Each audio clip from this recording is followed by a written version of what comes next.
Before I begin, I would like to sing for you guys one of my all-time favorite songs. I hope you all enjoy.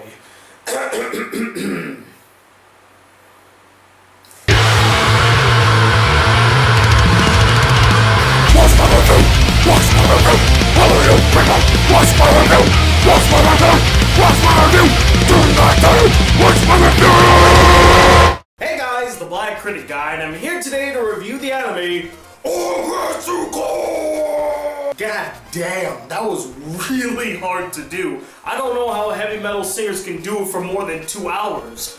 I applaud them. So Aggretsuko follows Retsuko, a young red panda filled with hope, optimism, and aspirations that slowly start to fade away after working a dead-end job for 5 years while also being tormented and treated poorly by her bosses. And the only way that she can unwind and release her pent-up frustrations is by indulging in her secret love, singing heavy metal music at a karaoke bar. Now, I saw the trailer for this on Netflix a couple weeks ago, and at first it didn't really interest me. It looked like a typical office comedy anime with cutesy animals. I'm like, okay, well, that looks like fun, but I think I'll pass. That is until I saw the twist, which is this cute, fluffy, innocent-looking, timid, shy red panda is into heavy metal music.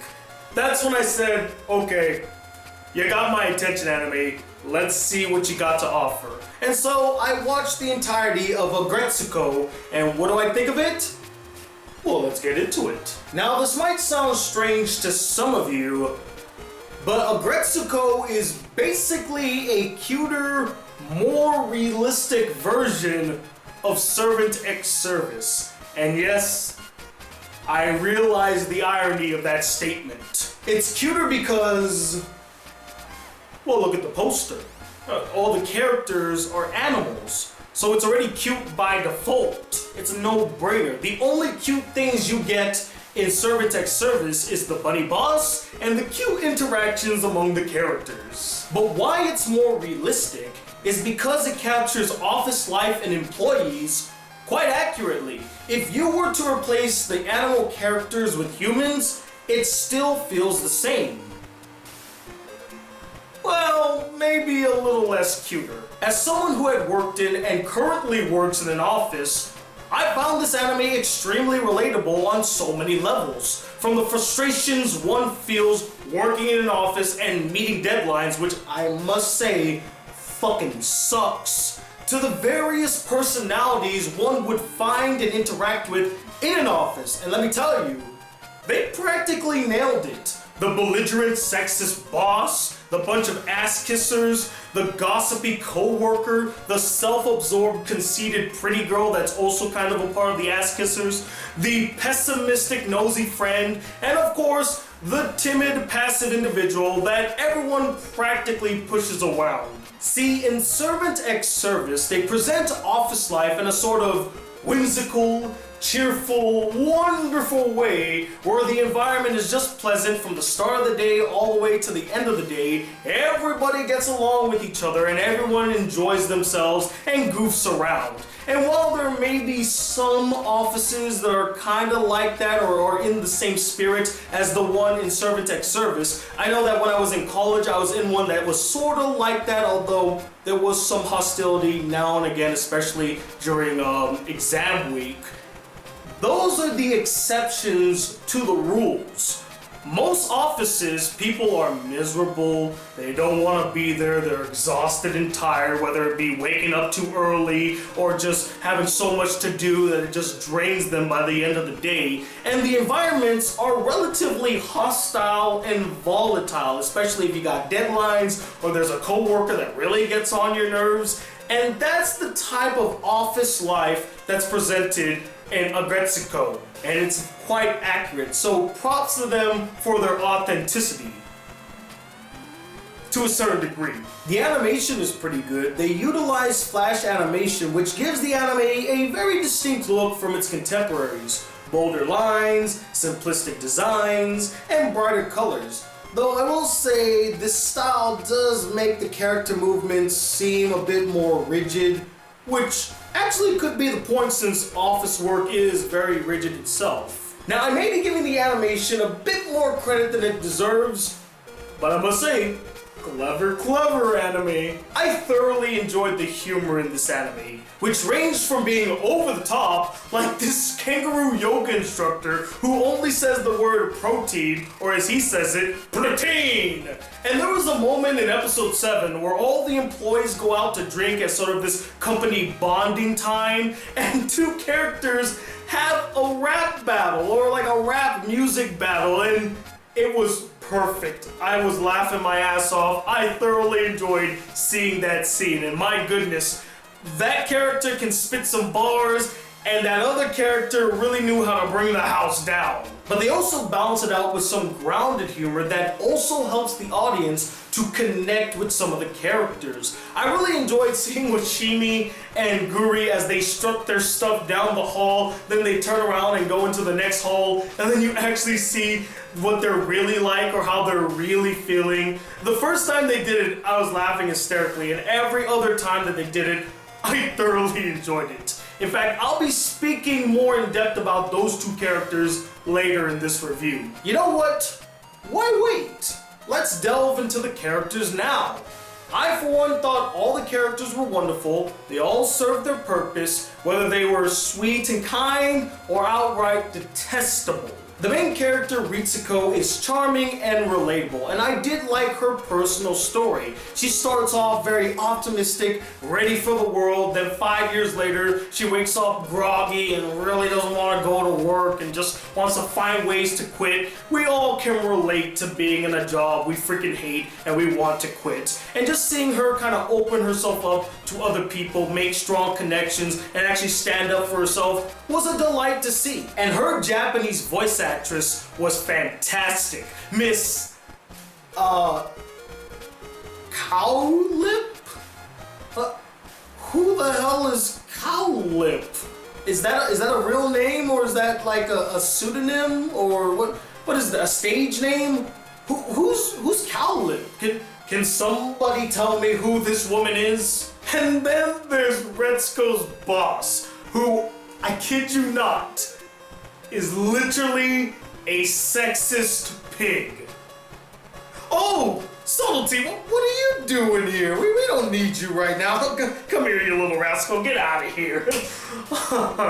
Oh, Subtlety. But in all fairness, the character served his purpose and served it well. He's the antagonist of this series who constantly berates and beats down on the main character, Retsuko. And I did like their interactions. They started very hostile at first, but as the series went on, she started to confront him, stand up to him, and now he sort of, I can't say definitely, but sort of has a newfound respect for her. Although, I mean, things that this character says, man, Jesus. I mean, he acts as though it's 1998 still. But without question, the two best characters who made this anime for me, and you all saw this one coming, Washimi and Guri.